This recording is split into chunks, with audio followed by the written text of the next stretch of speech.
Mira, when she was 9 months old, fell sick.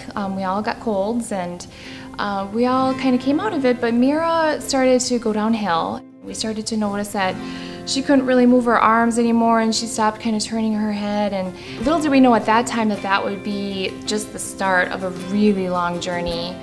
She was diagnosed with macrophage activation syndrome, which later then progressed into HLH, which is hemophagocytic lymphohistiocytosis. As a result of that disease, the immune system gets triggered and doesn't really shut off, and it starts to consume your own blood cells. It was very clear that she needed blood.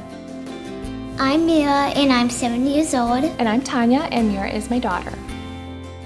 Mira is my workout buddy, so she is always the one willing to go for a walk with me or stretch or do fun exercises.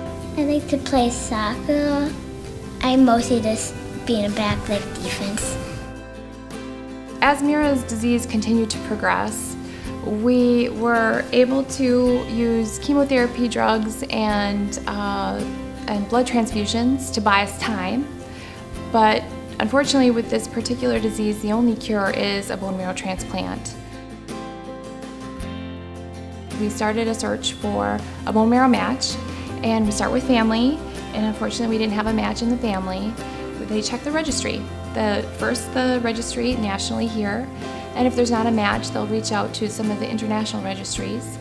And in Mira's case, she found a perfect match in Germany. His name is Christian. It was basically our last hope. So not only the bone marrow and the Be the Match was such an important part of the cure, and in fact it's the only cure, all of the blood products became not just an important part of the front end of our journey, but all the way through into the very last thing that we stopped. When donors come in and donate their blood at the blood center, it's directly to serve the need in the community, and we love that, because from a donor's perspective, I love the thought that if I donate blood, I might be standing next to the person in the grocery store that I helped that day. Well, it's very simple to say we wouldn't be here today without it. Mira is doing fantastic in her recovery.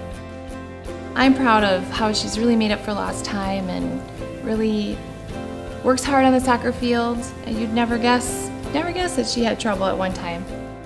I love to go to the cabin, play soccer, ride my dirt bike, and have a sleepover with my friends. And we get to do all those things again, and some of those for the first time because of blood donors. If I saw a blood donor, I would say thank you.